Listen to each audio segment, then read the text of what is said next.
Genetic engineering is a process where scientists take genes from one species and force it into the DNA of other species. Every single independent study conducted on the impact of genetically modified food shows that it damages organs, it causes infertility, it causes immune system failure, it causes holes in the GI tract, it causes multiple organ system failure. The whole concept of genetically modified organisms is throwing a monkey wrench in the life on this planet. What if we could produce more yield on the same amount of land, squeeze more water from a single raindrop, conserve natural resources while caring for the environment? Monsanto is the company that told us that PCBs were safe. They told us that Agent Orange was safe. They told us that DDT was safe, and now they're in charge of telling us if their own genetically modified foods are safe. The reason why we have 170 million acres of genetically engineered corn and soybeans and cotton and canola oil and sugar beets in the United States is because it doesn't have to be labeled. The first genetically modified animal, a salmon, may soon be approved for human consumption. Both these fish are 18 months old, but the larger genetically engineered Aqua Advantage salmon grows twice as fast as the regular salmon. There has not been sufficient animal health testing, human health testing, or environmental impact testing of these new transgenic fish. Basically, they've taken agriculture and built an industrial model which doesn't fit nature. So instead of changing their agricultural model to accommodate what is natural, they're changing nature to accommodate the industrial model. If you have an organic corn crop that sits next to a genetically engineered corn field, and it happens to tassel at the same time, and it happens to be downwind, you're going to get your crop contaminated. The rest of the food supply is contaminated. Then the genie is out of the bottle, and it's maybe physically impossible to turn the situation around. In the genetic engineering revolution, these seeds are now patented property of one corporation called Monsanto. The pharmaceutical industry has no interest in having you well because they don't make any money if you're well. And the pharmaceutical industry is the biotech industry. Some people think that GMO really means God move over. We are heading downhill at a rapid rate of speed toward our own extinction. The use of GM in agriculture is a risk that is simply not worth taking.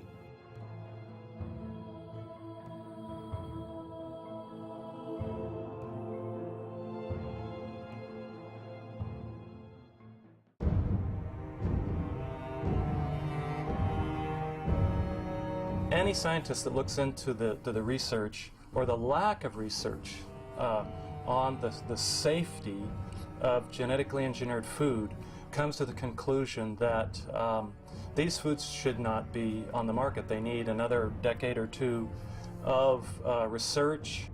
Monsanto is the company that told us that PCBs were safe. They were convicted of actually poisoning people in their town next to the PCB factory and fined $700 million. They told us that Agent Orange was safe. They told us that DDT was safe, and now they're in charge of telling us if their own genetically modified foods are safe. Because the FDA doesn't require a single safety study, they leave it to Monsanto.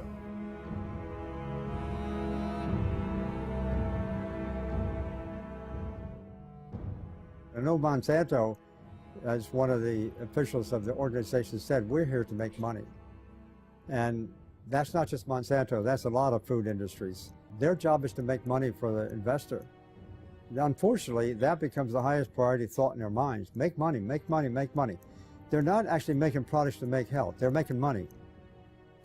And so they tend to overlook the health consequences. I think that is a ridiculous sort of approach to the problem. There should be some responsibility being assumed by the producer that when they're producing food, they have a reasonably good assurance that it's a good quality product. That should be the highest priority thing. And then if they can make money with that, fine and dandy. But unfortunately, it's usually the other way around. People in this sort of business are looking for opportunities to make money first priority, and then in this case, maybe letting somebody else worry about the health consequences, maybe even the public. And I think we have it upside down. That is simply upside down.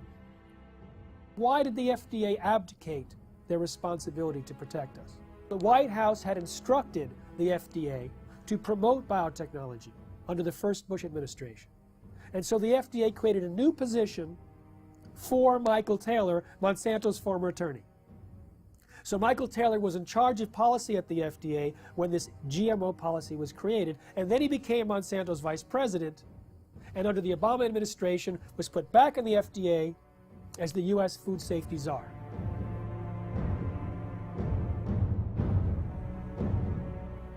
In reality, the overwhelming consensus among the scientists at the FDA were not only that GMOs were different, but that they were inherently dangerous, that they might create allergies, toxins, new diseases, and nutritional problems. They had urged their superiors to require long-term study, and when they saw drafts of the policy coming back to them, they were angry and urged their political appointees to change course.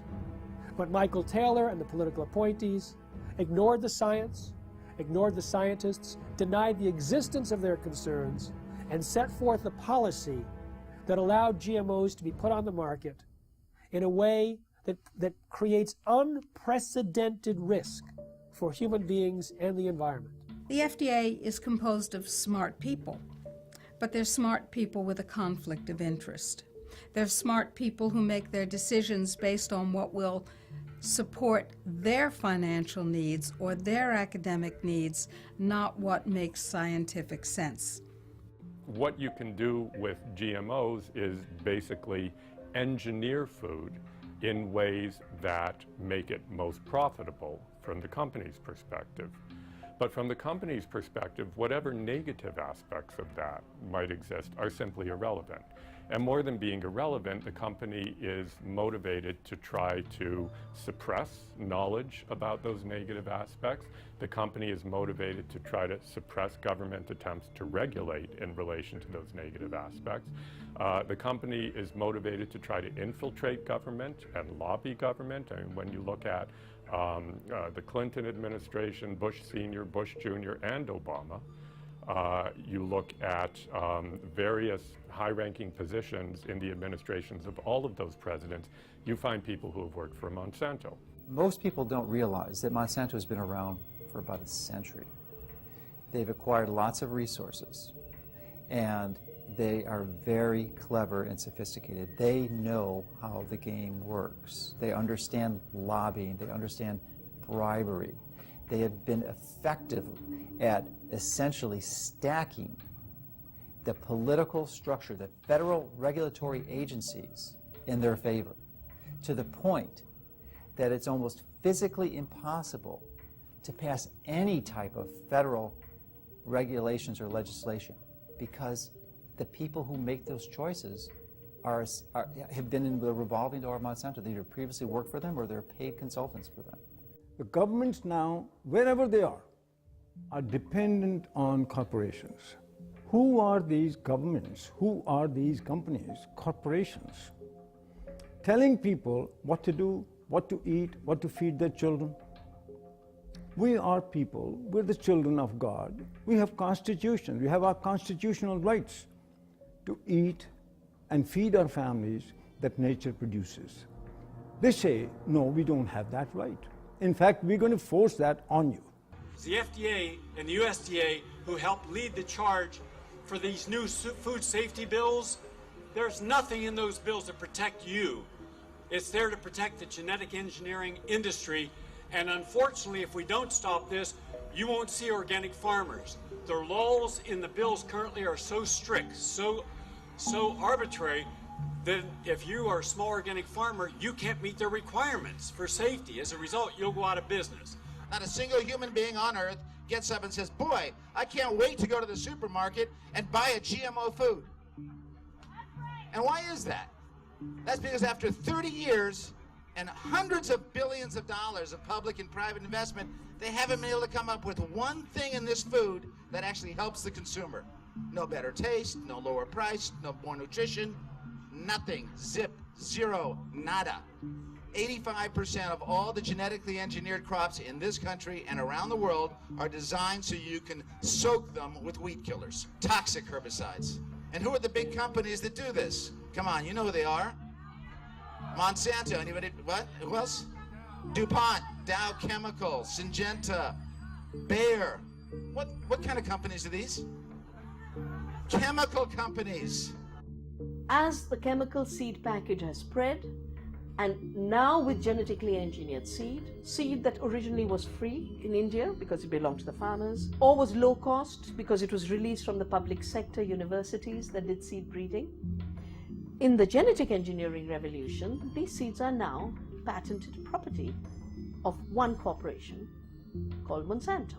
They take genetic material, either DNA or RNA, and insert it using very sophisticated techniques and create an artificial life form, a transgenic species that is impossible to reproduce in nature because the reproductive organs don't match. And as a result, once this form is created, here's the danger. It can cross-pollinate, it can contaminate the traditional crops. Percy Schmeiser was a farmer in Canada who was contaminated by Monsanto's genetically modified seed. Well, he realized he'd been contaminated because he used some of this herbicide to kill off weeds around utility poles on his property. When he saw some of the seed did not die from the application of glyphosate, he knew it must be genetically modified. Well, he didn't do anything to purge his property of that contaminated seed. It would actually take 3 years of taking your crops out of use before you could completely purge them of the genetically modified seed. He decided he didn't want to do that because that would be costly. So he saved his seed for planting the following year, and Monsanto said, well, you now knew that you had genetically modified seed. You saved it for planting a second year. That's infringement. They sued him for patent infringement. It went all the way up to the Canadian Supreme Court. And although they found that technically he did infringe their patent, they awarded Monsanto no damages. Both in Canada and the United States, hundreds of farmers have been totally bankrupt, lost their farms and so on through lawsuits by Monsanto. So there's a real fear. Now we call it the new fear, a fear culture amongst farmers, where a corporation now, through the rights of patents on a gene, have which is inserted into a seed to make it resistant to a chemical or whatever, is that they lose their rights to use their own seeds or plants. So it's total control eventually that farmers have to go back to a corporation like Monsanto each year to buy their seed because they're no longer allowed to use their own seeds. So as a victim, you basically have to pay for your lawsuit, your damages, and so on. So farmers become victims and they have done nothing wrong because they were contaminated by a neighbor, by whatever means, by pollen flow, by seeds blown in the wind, transportation, and so on. So it doesn't matter how it happens. If you are contaminated, it's over and it's over. It's inevitable that someone who does not want to use their seed will become contaminated. Even the United States National Organic Program standards acknowledge this when they say you won't lose your organic certification if you're contaminated up to a certain percentage, as long as you take efforts to try to avoid that contamination.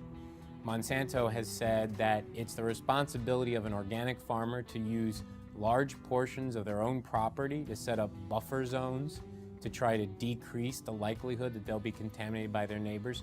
But that's quite perverse when it's their seed that's the new entrant into the neighborhood. In the mid-90s, the UK government gave about $3 million to a scientist to figure out how to test for the safety of GMOs.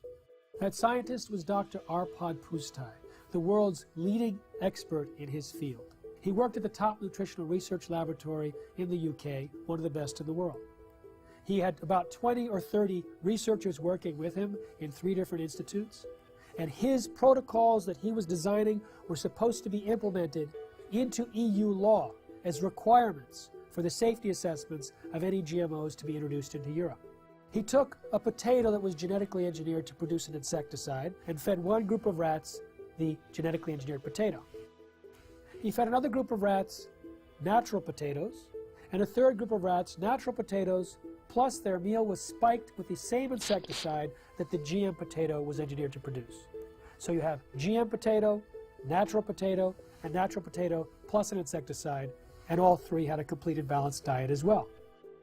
We measured all sorts of things, growth, for example, how these young animals were growing, what happened to their inside, and what happened to their immune system.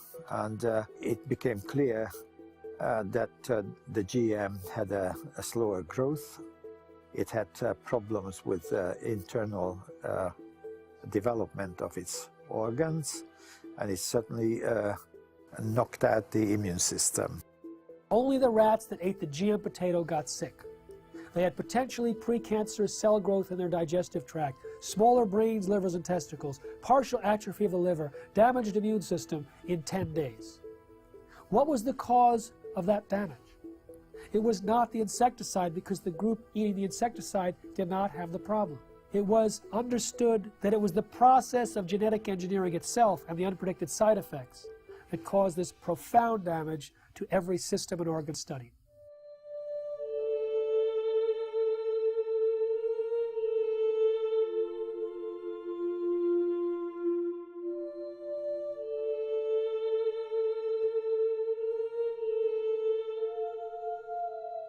He shared his concerns about GMOs and was a hero for about 2 days at his prestigious institute.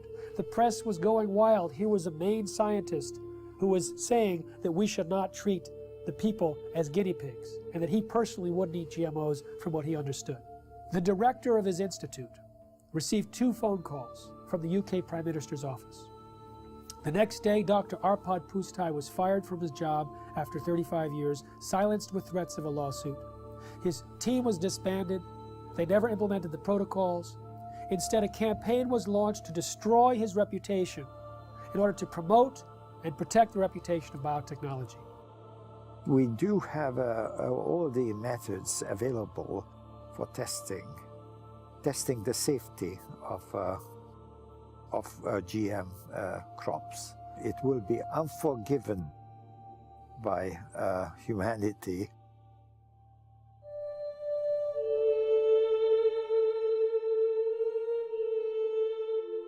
Monsanto scientists found bacteria growing in a chemical waste dump near their factory in the presence of Roundup herbicide. Now, Roundup normally kills bacteria. This bacteria was surviving. They said, great, let's put it in the food supply. So they took the gene from the bacterium that allowed it to survive the Roundup and put it into soybeans.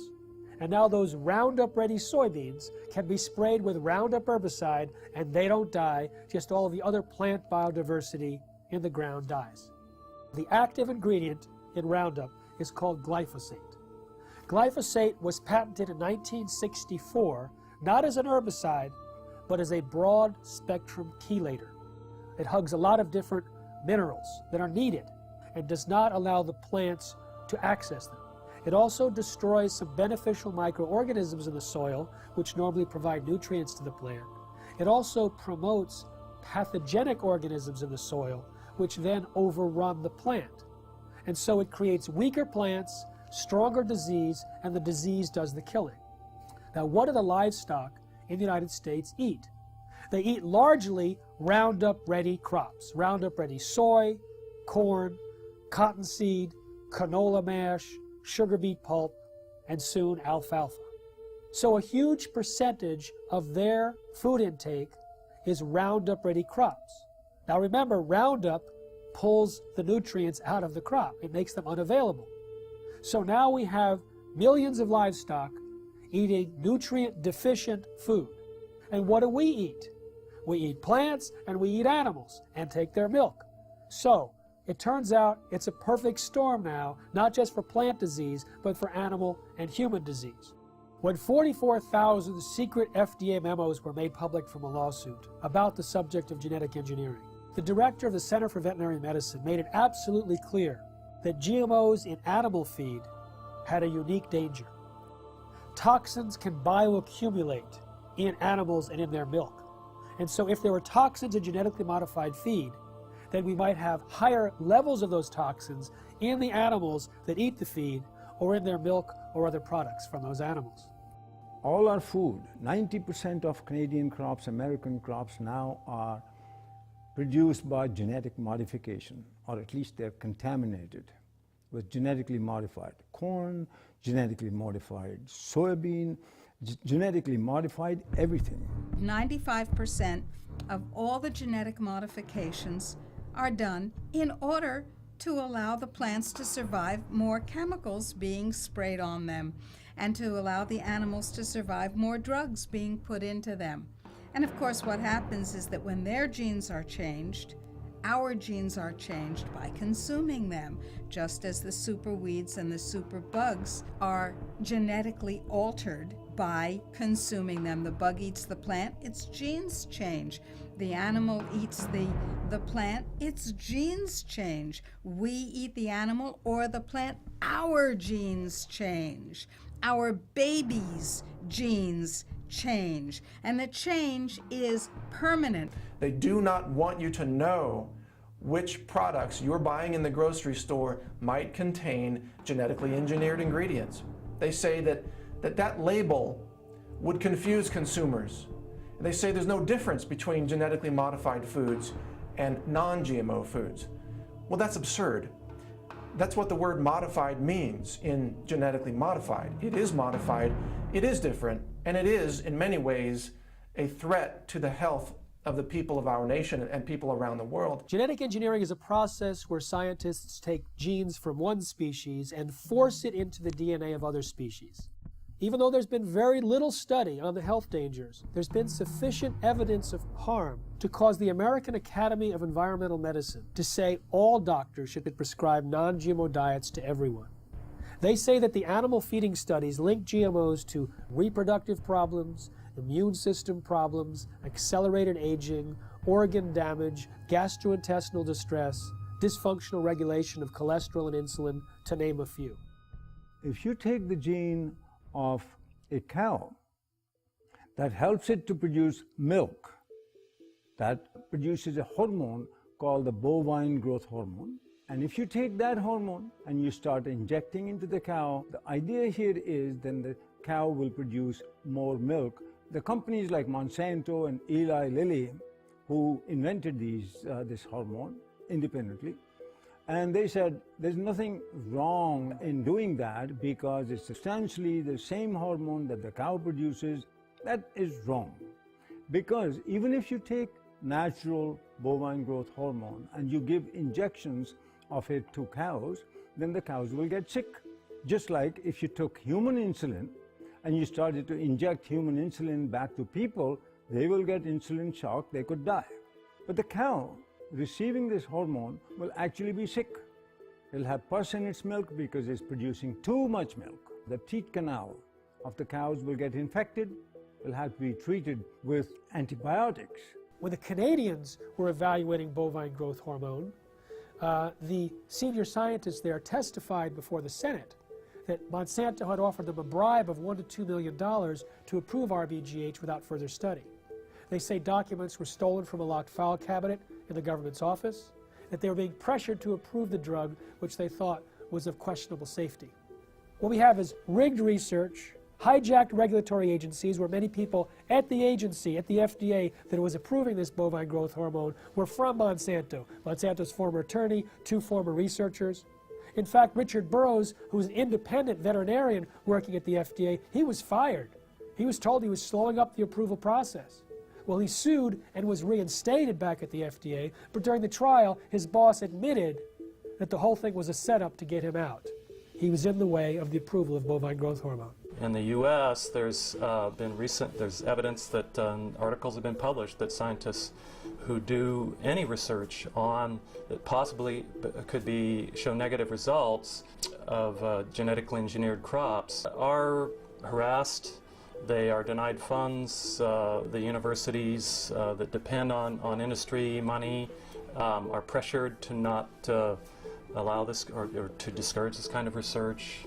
Monsanto's own research shows that when rats were fed this BT corn, they had signs of toxicity in the liver and kidneys. When genetically modified soybeans were fed to rodents, we've seen changes in the testicles changing from pink to blue, changes in the sperm cells, changes in the uterus and ovaries, in the DNA functioning of the embryo offspring. In 2001, a small California biotech company called Epicite patented a gene, which causes both men and women who eat it, in the form of any product, to produce antibodies to sperm. If the men eat the Epicite gene, they produce antibodies to their own sperm, rendering them irreversibly sterile. If women eat the Epicite gene, when they have intercourse, their bodies produce antibodies to the sperm that has been deposited, and they become infertile through the destruction of the sperm. Now, DuPont and Monsanto formed a joint venture, purchased the Epicite firm, and, quote, commercialized the Epicite gene. Do you want to know if the food that you're eating contains the Epicite gene? Sure you do. How about the food that your children are eating, or your grandchildren? Sure you do. We've seen smaller babies, a death rate that's 5 times that compared to controls. Sterile babies, even babies with hair growing in their mouths. And this has been done by government scientists as well as independent scientists who are at the top of their field. Pay close attention to what you are about to see. These rats have been fed with transgenic corn during their entire life cycle. The tumors they suffer from are enormous. The study that revealed the effect of the GMOs on the health of these rats has just been completed. It lasted for 2 years. We spent over a year trying to obtain transgenic corn because no GMO manufacturers were willing to provide them. This is because Monsanto requires contracts to be signed stipulating that the seeds must not be used for testing. We wanted our study to be independent. Every rat was dissected to identify the way each diet, GMO and Roundup on its own, had acted on the metabolism of each animal, focusing on the development rate of the tumors that only start to manifest themselves after the initial 3-month period. Each step up represents a large tumor, which can measure 17 millimeters by 17 millimeters. 94% of them take effect in the mammary glands, which would equate to breast cancer in a woman.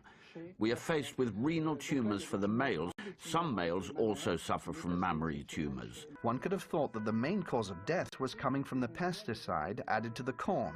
But what the study highlighted, and this for the first time ever, is the fact that the transgenesis itself could have killed the rats. What this means is that just by interfering with the genome of the plant in order to modify it, we are faced with repercussions that no one could have anticipated. This is enough to make us reconsider all the scientific precepts that led to the creation of GMOs. We realized that GMOs without any Roundup residue were responsible for an increase in the death rate of females and of some males. This is the GMO that is being eaten by the Americans, but also the GMO that has been approved for importation by European agencies, and that contaminates our food.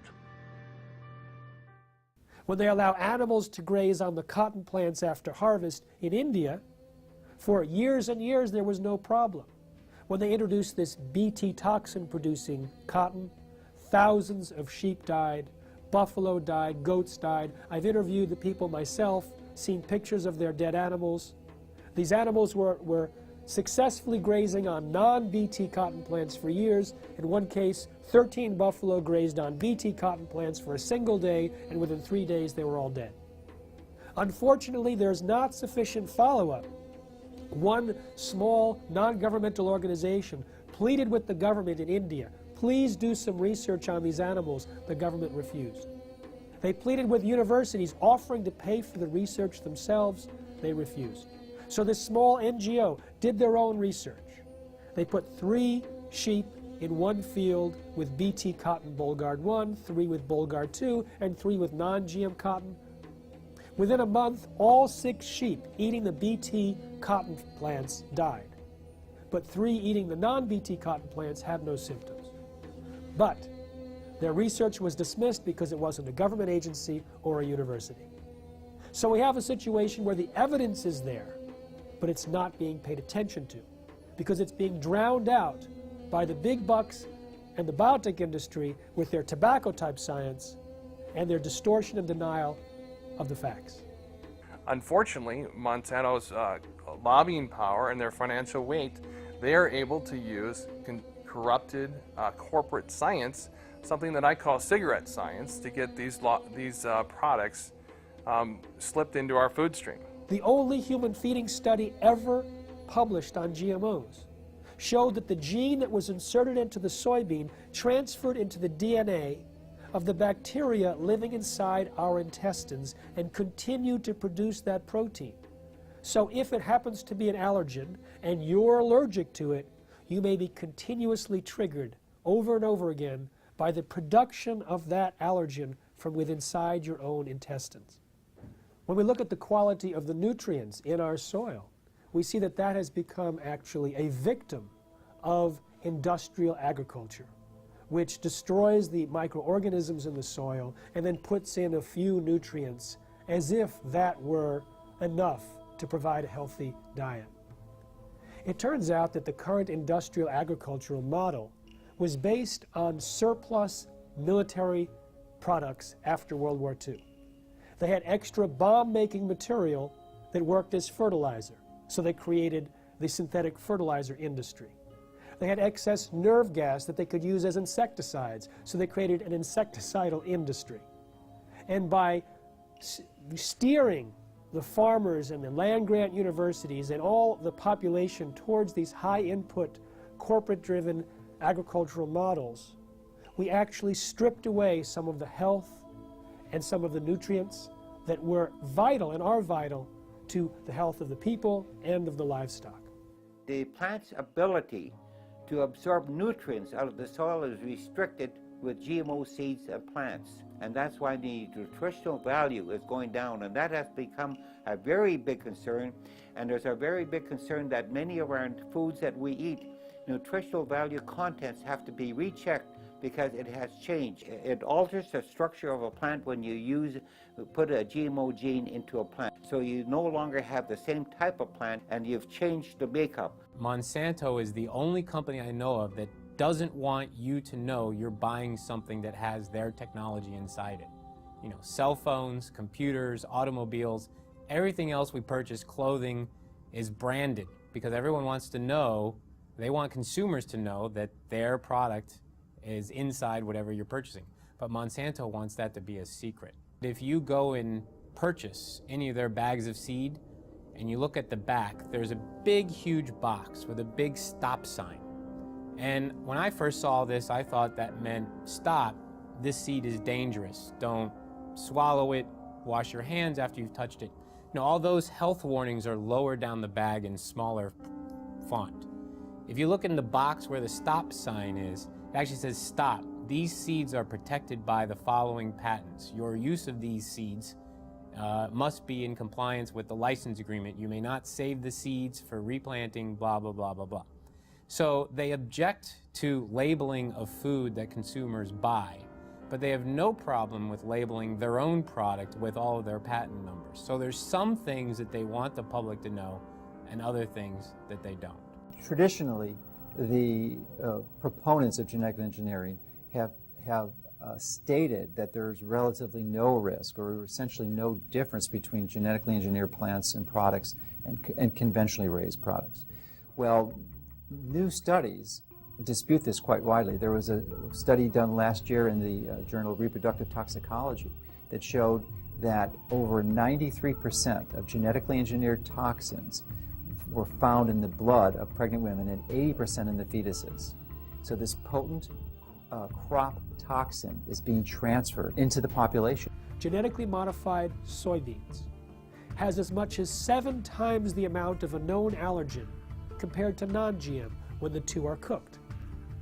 With corn, there's a gene that's normally shut off in corn, but it's switched on accidentally in Monsanto's corn, and that gene produces a known allergen.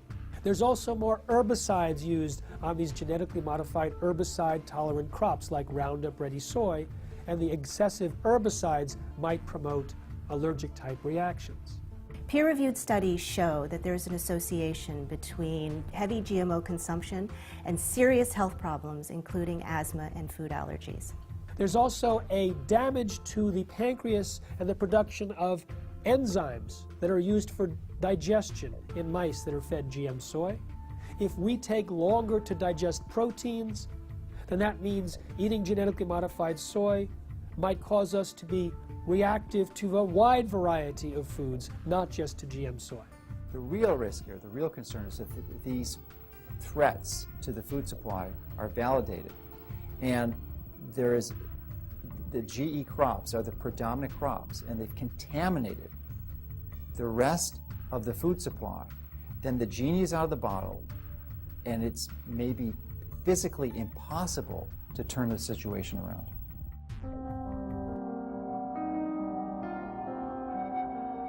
There has been no long-term research on the concept or consequences of what this genetic modification does, not just to us, but to the environment. And right now, from all the research that's showing up, it says this has a very negative and profound effect on destroying the environment in which we live. So therefore, I find it senseless that the government would support and condone genetically modified foods without even having the basic research to understand the liabilities involved in creating these monster organisms and putting them into our world. The conversation in Europe and in countries in South America and in Asia is much more sophisticated in terms of its understanding of science, the importance of independent peer-reviewed science that isn't contaminated or corrupted by corporate influence. Here in the United States, you know, the birthplace, the bedrock of the free market system and democracy, we are having our rights corrupted by corporate influence. The major impact that Monsanto has, their ability to get their products approved with minimal scientific oversight and minimal review of these products for human health testing, is really an abomination. The entire scientific foundation underneath genetically modified organisms is false, because organisms are not genetically determined. And when we understand that, we recognize that the only way to create crops that will benefit humanity is to understand nature herself and learn to live in harmony with it. And this is a completely different approach than humans have had for the last couple hundred years, where we always thought, oh, humans' job was to control and dominate nature. In that process, we are now leading the world into the 6th mass extinction of life on this planet. 5 times in the history of this planet, life essentially got wiped out and started all over again. The 5 previous mass extinctions are attributed to things like comets or asteroids hitting the Earth and destroying the environment. We are now deep into the 6th mass extinction of life on this planet. We are losing species of organisms faster than even in the previous 5 mass extinctions. But the source of the problem is much closer to home than a comet or an asteroid. Science has recognized that it's human behavior that is undermining the web of life.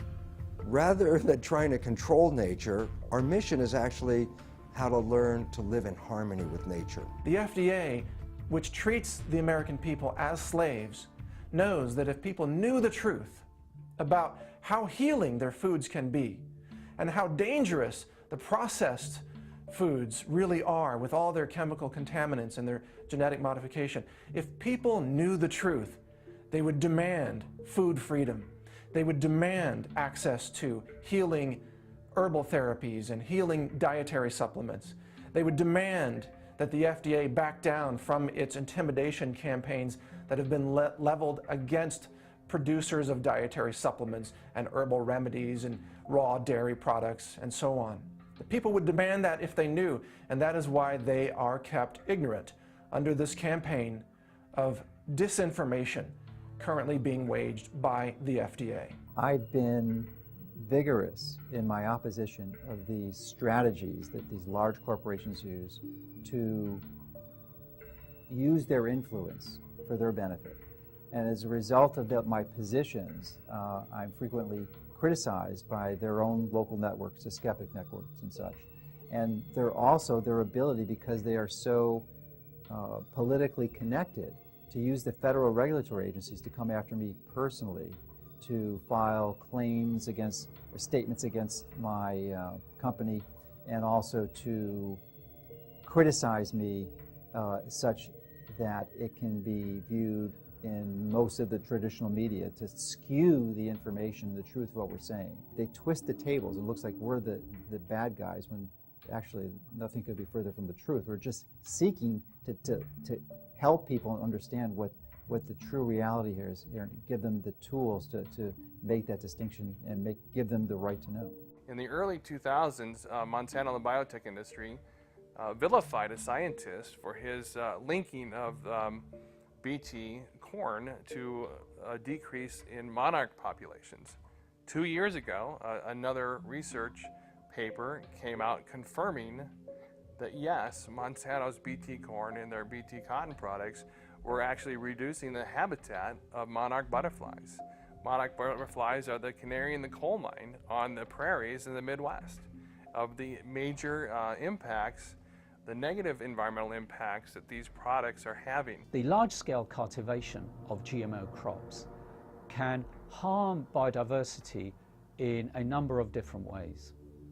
One is that in the case where the crop is engineered to be tolerant to a herbicide, such as Roundup or glufosinate, then the application of high doses of these weed killers destroys the weeds upon which other organisms normally would be consuming. So the insect population is reduced, and then there isn't the insect population upon which the birds are also consuming. So there could be a knock-on effect on the biodiversity within the fields where herbicide-tolerant crops are being grown. And indeed, large-scale field trials sponsored by the UK government several years ago now did indeed find that in fields that were growing herbicide-tolerant sugar beet and canola, that the biodiversity in these fields was markedly reduced. There's a lot of information now on bee colony collapse, and it's now linked to certain of the chemicals that are sold by certain of the major companies. So there's a lot of concern now about the bees dying, because now we'll lose a major insect that pollinates our plants, and so that also has become a big concern. But it's all related. It all goes back to the massive increase of new types of more powerful chemicals, more toxic chemicals than we ever had before. And that's why we have many of our beneficial insects are being killed by these new types of chemicals. GM carries novel health and environmental risks, which we are now beginning to measure, both in terms of environmental impact and also outcomes in feeding trials, controlled feeding trials in animals. Then I feel that the use of GM in agriculture is a risk that is simply not worth taking. GM doesn't address root causes of problems in agriculture. At best, it is a symptomatic cover-up.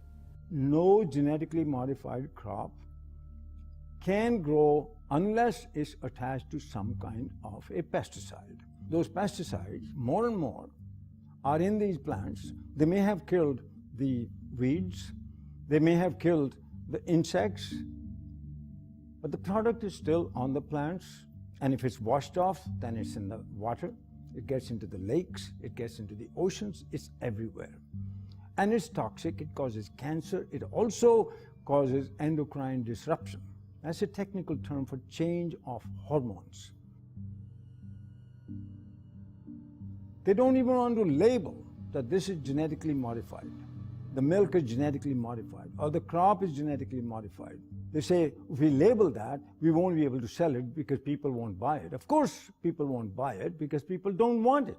We have thousands of different varieties of any given food crop you can mention.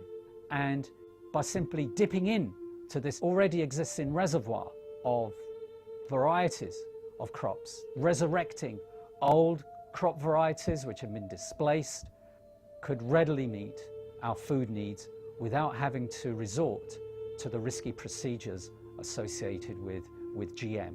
What is an herbicide-resistant crop It's a crop that you can spray the hell out of it with a toxic chemical and it won't die. It kills everything except that particular crop. And so you have the ability not only to sell the seeds to the farmer, you're going to sell them the companion pesticide. So you get two sales for one, and they're going to have to come back to you every year and get them because once you start applying these poisons on this scale, your farmland is so devastated that to convert to organic, for example, is economically difficult. The most comprehensive analysis of GMOs shows that they actually reduce yield. But sustainable technologies, they can increase yield by an average of 79%.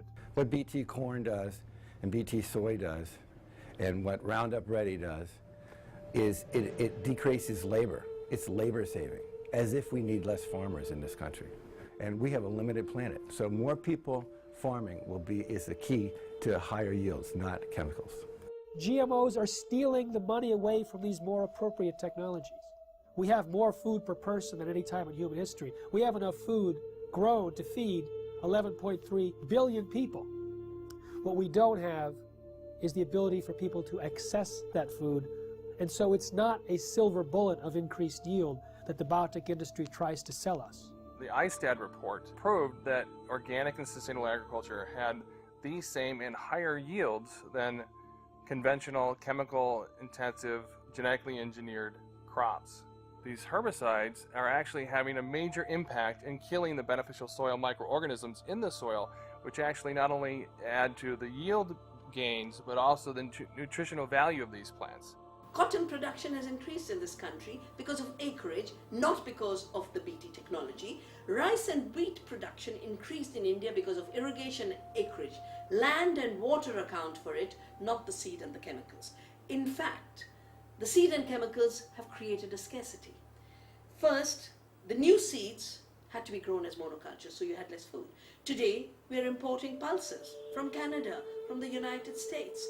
Very vital to a vegetarian diet. We're not growing pulses because our monocultures have no place for pulses. Pulses give you free protein. Pulses give you free nitrogen fixing. All of that was wiped out. Oil seeds, farm trees, agroforestry. The water use of this so-called Green Revolution was 10 times more compared to equivalent farming systems. One huge problem with the GMOs is that they have completely blown out conventional breeding in our land-grant colleges. And we only in this country have 10% of the vegetable seeds that were available to our forebears 100 years ago. Our seed stock is going down the toilet, and we can't even use our land-grant colleges to breed in a standard way because there's no money for it. And that is a huge, huge, huge threat to the future of agriculture, to lose the skill of breeding standard, which is in fact what all that food you see on your grocery shelves, all those vegetables came from thousands of years of farmers sharing their seeds. As a result of the loss of beneficial soil microorganisms, not only have the yields gone down, but there's been a dramatic increase in the rise of crop diseases, which are infecting corn and soybeans in the U.S. We're sacrificing, our soil just because it's an easier way to farm. And trying to convince ourselves it's more economical, but it's not. I'm seeing neighbors' fields who've been doing this stuff for 15 plus years. They can't get rid of a lot of weeds now. These weeds are getting resistant to the glyphosate herbicide, so farmers are upping rates. More herbicide. And then all of a sudden that's not doing it anymore, so you have to switch herbicides. So now the soil is just more and more and more full of poison. So there's going to be more sickness in that field. It's going to be more susceptible to diseases, insects. It won't make it through drought periods as long. The same crops side by side, right across from each other. The natural plants are going to make more over time. And you have a soil that you continue to poison, nature's going to win. In 2006, Cornell University released a study on soil degradation that stated by the year 2050 that 30% of the land that's already cultivated will be unfarmable. Now, the thing about Roundup and glyphosate is that it stays in the soil for months or years. and it continues to cause the reduction of available nutrients and the promotion of these diseases. And so people like Dr. Don Huber from Purdue University, have identified more than 40 plant diseases that are on the rise in the U.S. because of the overuse of Roundup and other glyphosate-based herbicides. Now, it pulls these nutrients out of the food supply for months or years. According to Reuters, in 2007, there was about 184 million pounds of glyphosate herbicide used in the United States. Now, that's one of many, many years, hundreds of millions of pounds, which means hundreds of millions of pounds of nutrients have been tied up and taken out of the food supply. When we have a company like Monsanto that says, I don't care what nature says, I'll create the crops that I want, and we look at what happens, we see another step, another process in our own demise. This is a very powerful enemy, a classic David versus Goliath challenge. And there's the only way we have any approach, any possibility of ever winning this thing is if we work together as a cohesive group. The whole concept of genetically modified organisms is throwing a monkey wrench in the life on this planet. And until we change that, we are heading downhill at a rapid rate of speed toward our own extinction.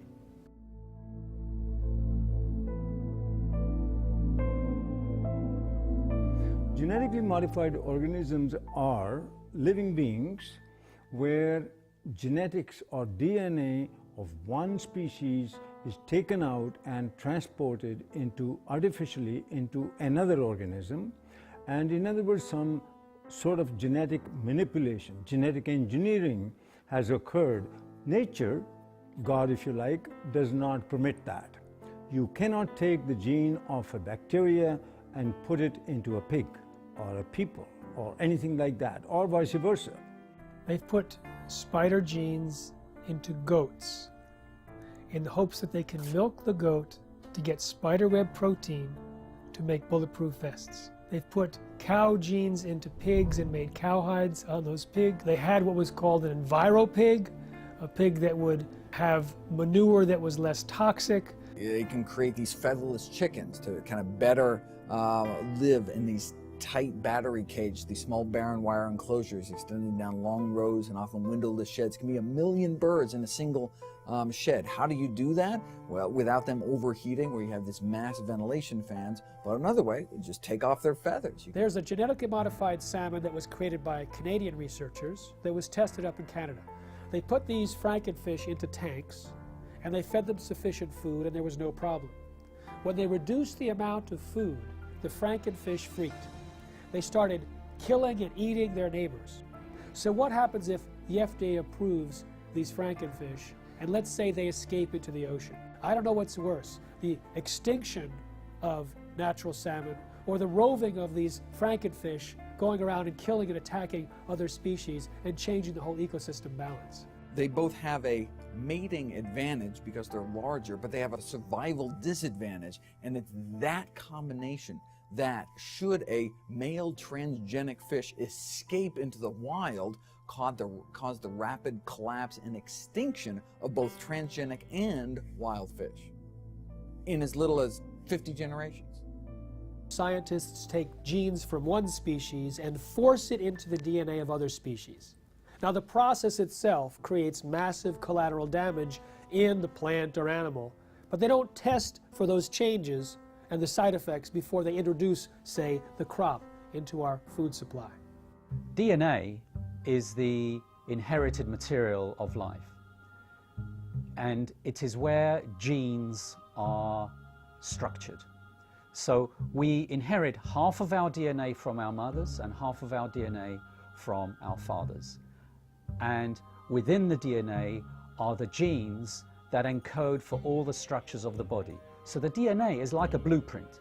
Just like an architect has a blueprint for a building, the DNA is the blueprint for all the structures of the body. So when a gene is switched on to function, the information within that gene is being used to manufacture a protein. And that protein builds the structure of the body. And then proteins in the form of enzymes carry out all of the chemical reactions of the body that constitute the living organism. When the GM gene is introduced into the plant, the genetic engineer has no control over where the GM gene integrates or splices into the DNA of the plant. And the effect of this is that the GM transformation process as a whole actually is very disruptive on the DNA structure and function of the organism. As a result, very unpredictable and potentially hazardous outcomes. Because if you disturb the balance of gene function, remember the gene function is controlling the structure and the biochemistry of the organism. If you disrupt the balance of gene function, you disrupt the biochemistry. And if you disrupt the biochemistry, you run the risks of creating novel toxins, novel allergies, as well as a disturbance to nutritional value. These types of outcomes resulting from the disruptive effect of the GM transformation process have been observed, are observable, and they're genuine. With our understanding of epigenetics, the new science of how environmental signals control our genes, we're introduced into the chemistry of where do the signals come from that select the genes and modify our genetic activity. Well, we used to say everything was due to the genes, but now we find there's a class of molecules called microRNA. They're very small RNA molecules, and they're found in all the cells. And these microRNA molecules are molecules that adjust the reading of our genes. And well, a new understanding has been found about the microRNA molecules. And when we eat food, the microRNA from the food is picked up by the digestive system and not broken down. The microRNA is taken into our own body intact. And now what they followed is the microRNA from food ends up in our own cells, like in our liver and other cells in our body. And these microRNAs still have the same function. They change our genetics and they change our readout of our genome. And the significance is profound. It says when you eat genetically modified foods, we are eating a new class of microRNAs that have never really been in the world before. And yet, these microRNAs are picked up by our biology and adjust our own genetics. So, in a sense, the old story, we are what we eat, actually now has a biochemical foundation. And then all of a sudden it says, if that's true, then why would you risk your life eating a genetically modified food containing microRNAs that can totally distort our own biology and cause great problems in our lives? The process of genetic modification is a completely irreversible process. Once it has been carried out, it affects the reproductive cells of the organism. So any effect you have, for good or for bad, is then passed down through the subsequent generations of that particular organism. And that's true for plants and animals, indeed for any genetically modified organism. And this now has to be understood because when we eat genetically modified foods, not only does it affect our own cells like that, but we also know that the bacteria in our gut that are required for our survival, we need these bacteria. The bacteria also pick up the genetic engineered genes.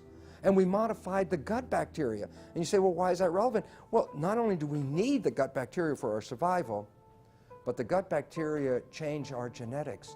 Information from the bacteria is picked up by the digestive cells and adjusts the digestive system cells to be compatible with the bacteria in our gut. There is a dialogue and a communication. If you alter the genetics of the gut bacteria, by definition, you've completely altered the development and genetics of our own cells. Way back in the 70s, they developed this grand vision of being able to splice in high yield and drought resistance and all sorts of, pest resistance, and they dreamt of patenting those genes and having proprietary ownership of these genes.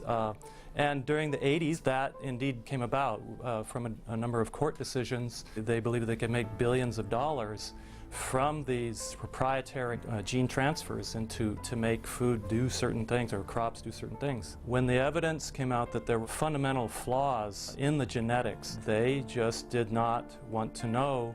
They didn't want to do the research into these issues of food safety.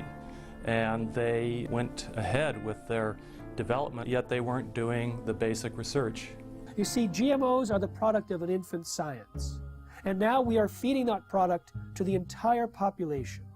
And it's known to create unpredicted side effects. And no one is testing to see if the rise in all these diseases since GMOs were introduced in the mid-90s is caused or promoted by these GMOs. If Monsanto's patent on a gene, if that patented gene gets into any, and I'll use the term, higher life form. So what does that mean? Birds, bees, animals? And the question I have to ask, what about human life? If Monsanto's patent gene gets into you, gets into me, does that say they own me? Do they own you? These are all questions that the courts and our governments will have to address. How far does the patents on genes on life go?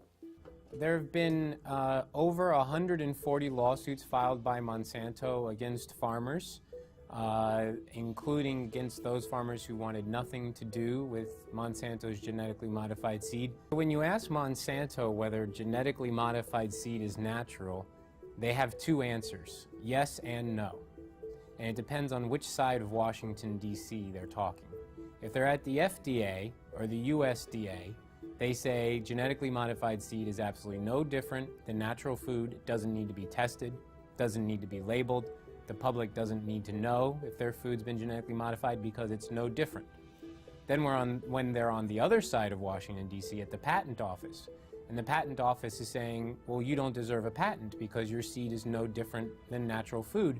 They say, oh, no, it's not. It's completely different. We've invented something brand new. It's radically different, and it's so inventive we deserve not just one patent, we deserve entire portfolios of dozens and dozens of patents. Because the United States was the only country in the world, still is, that allowed genetically modified organisms or any organisms to be patented. Up until then, living organisms or their products could not be patented. So the patent for insulin, genetically modified insulin produced in the E. coli bacteria, was given to Eli Lilly. Monsanto got it for RBGH, the bovine growth hormone. I have a book called Corrupt to the Core. In that book, I describe, by quoting from a published speech by a Monsanto executive, saying how they're going to control the whole world, not just by genetic modification, but they're going to take charge of the whole world by influencing the White House, the White Hall, the French Parliament, and Canadian Parliament, and the Japanese Parliament. This is published information, how they're going to control the whole world.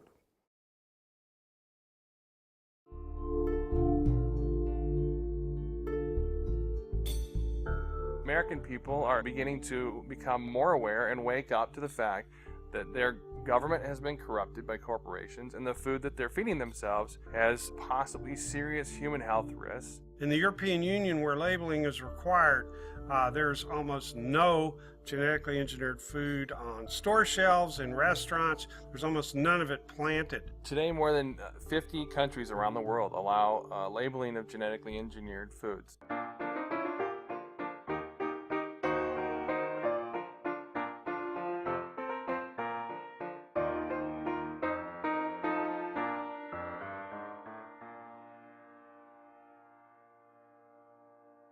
The FDA has received over 1 million comments from citizens demanding labeling of GMOs. 90% of Americans agree. So why no labeling? I'll give you one reason: the influence and the corruption of the political process by Monsanto. If you have an organic corn crop that sits next to a genetically engineered corn field, and it happens to tassel at the same time, and it happens to be downwind, you're going to get your crop contaminated. In fact, even the seed stocks are becoming contaminated. I should have the right to be a conventional farmer.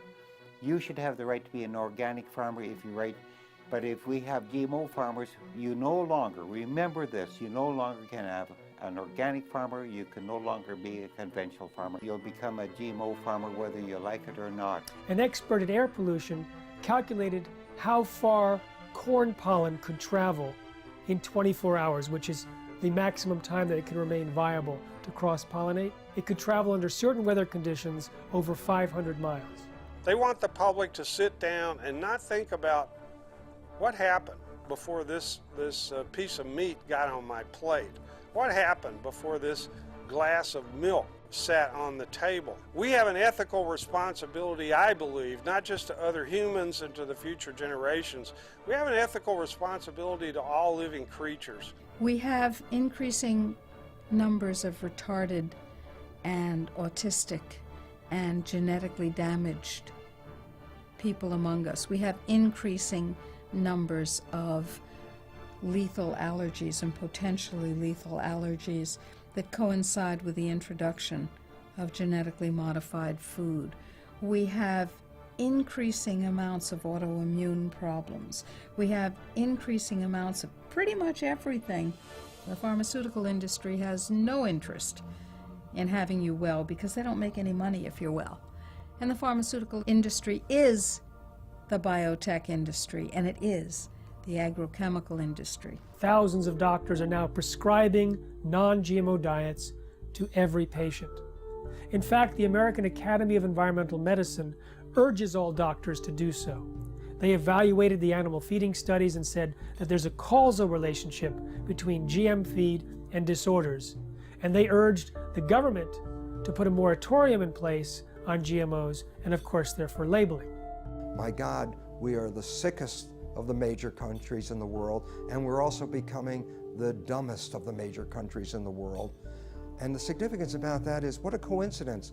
This is the motivation of a government, and this is exactly where we are. A country like the United States has 20% of its GDP spent on healthcare costs, on trying to cure chronic disease. We're giving vaccines in children.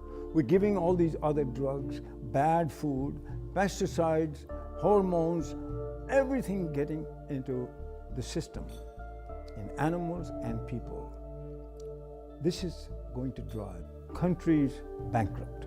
We're talking about people whose lives are either terminated through preventable diseases which were not prevented through the toxification of their bodies by toxic food. Total population of the world is about 7 billion now. They're saying by 2050, the population will grow to approximately 9 billion.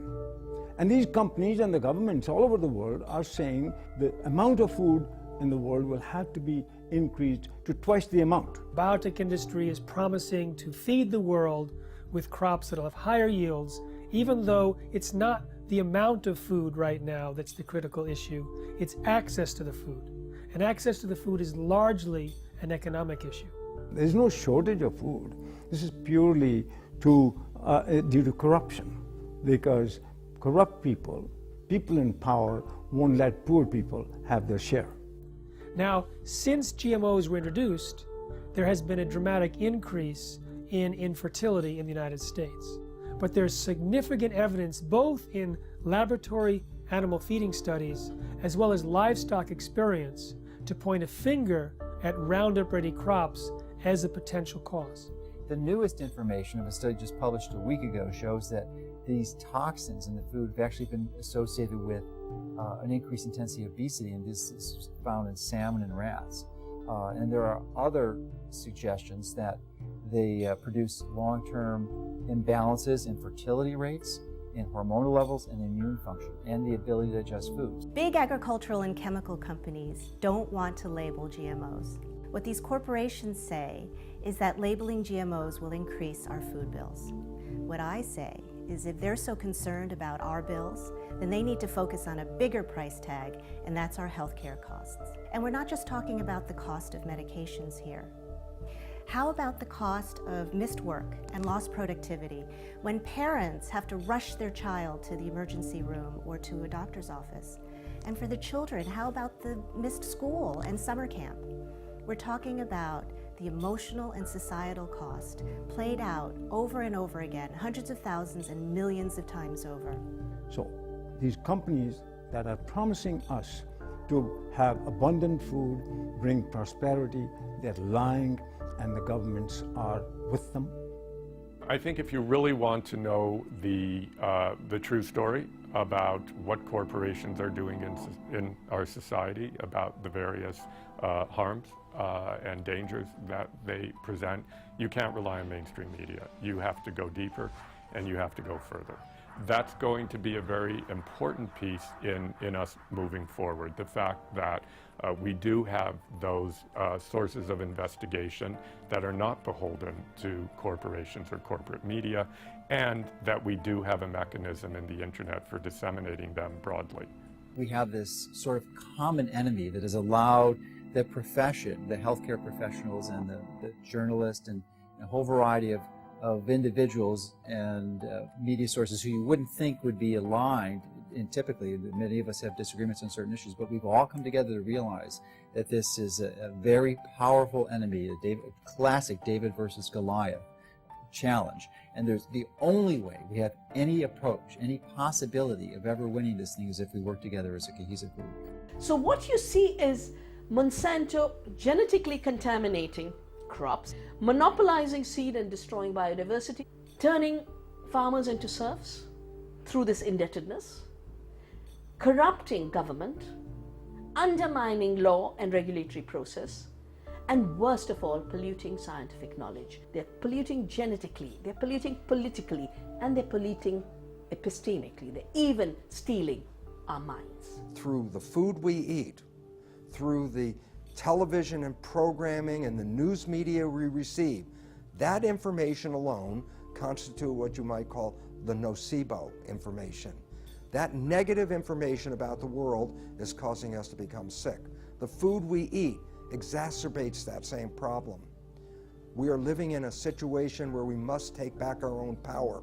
They can surround the Congress, they can surround the congressional offices back in their district, they can surround the Monsantos and the city groups, and that's what they got to realize, that that's the first stage, because people showing up and massing together with agendas and with good artwork and signs and music scares the hell out of these politicians and their corporate masters. Let's use the power of government to support what we want, which is to have choices. Stand up that you should have the right, a human right to grow the foods and crops that you want. Americans have a right to know if their food is genetically engineered.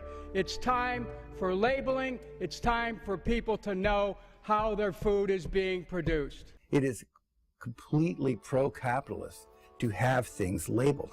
That's where you know what you're getting. And if the consumer over and over and over again says they want to know, they want the choice.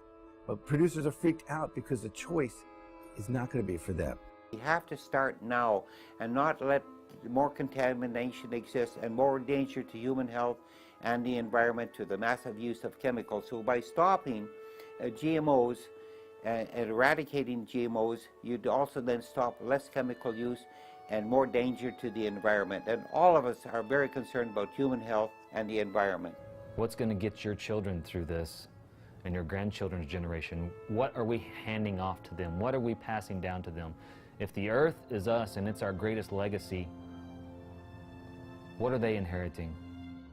And if you care about what you put in your body, you'll create as much of your own food supply as you can while you still can. Save seed, grow heirloom foods without any chemicals.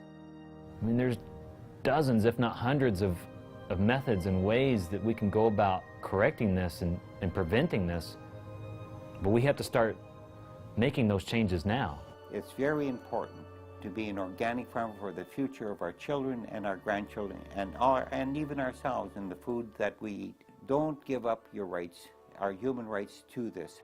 If what's important to you is what goes into your body and what your health is now and will be, then you have to become activated. But to do that, we have to recognize there's a new science, and that new science completely pulls the foundation out under the conventional science of genetics and GMOs. That science is false and destructive. And the wake-up call is knowledge. Knowledge is power. Lack of knowledge, a lack of power.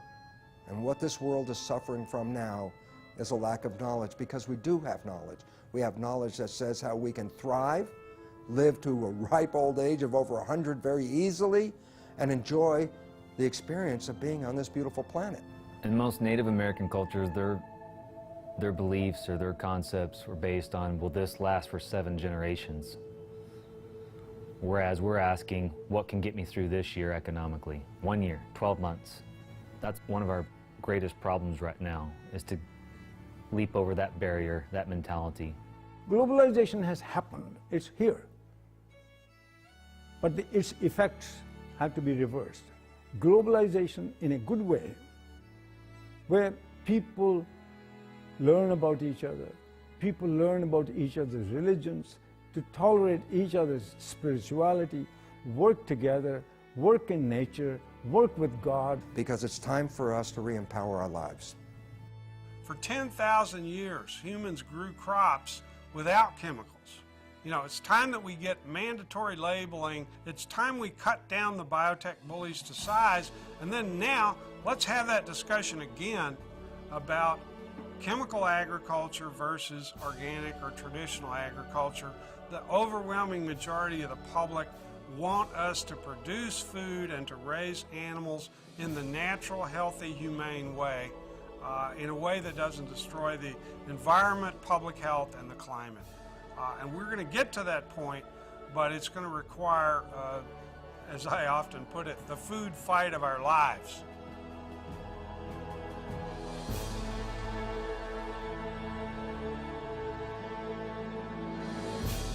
I'm looking at the food that's in the grocery store. They say it's safe, everybody eat more. On second thought, I don't really know if it's made with those GMOs. So I'm looking for the non-GMO label. Before I bring it home, I'll put it on the table. I want to know if it's verified, so I don't harm myself with genetically modified. They don't want you to know. Poison they grow. Profits they show. On those GMOs. Seeds that they sow. Gonna hurt us, we know. Told them to go. Say GMO, no. Hey, look. I don't want to eat poison. I don't want gene mutations at my dinner reservations. It's a food abomination. What they're doing to this fast food nation. They take artificial gene combinations, inject it in seed variations so they can grow their frankenfood imitations, while the side effects cause medical patients. Keep the profits alive while they're spraying on the food with name brand herbicides, and all the while they're spreading their lies. Monsanto destroy a farmer's lives, and the FDA just keeps it all going, saying it's safe even though they all know it's just poison, stealing away your life, and that's what you eat, but genetically modified. They don't want you to know. Poison they grow. Profits they show. GMO, no. Seeds that they sow. Gonna hurt us, we know. Told them to go. Say GMO, no. FDA scientists said that GMOs might create allergies, toxins, new diseases, and nutritional problems. Allergies, toxins, toxins. And they said, no testing necessary. No testing necessary. GMO safety, that's a corporate myth. If you don't believe me, listen to Jeffrey Smith. He's the man with the plan, gonna do what he can to help us all get those GMOs banned. But we need you to lend a hand, take a stand against this food stand. It's a mission for the health condition worldwide, cause we don't wanna live genetically modified. No testing necessary. No insecticide. Living inside of us. No testing necessary. No insecticide. Living inside of us. Don't eat food unless you know what's in it. Don't believe the propaganda, the press will spin it. Affects everybody, we all up in it. Stand up to Monsanto, tell him, oh no you didn't. Reject frankenfoods in the store. Demand honest labels so we can be informed. We have a natural right to know what we buying. Just say no to GMO. Before our farms start dying. Just say no to GMO. These corporate crooks are lying. Just say no to GMO. This time we're not complying. Just say no to GMO. We just not buying it. Just say no to GMO. No testing necessary. No insecticide. Just say no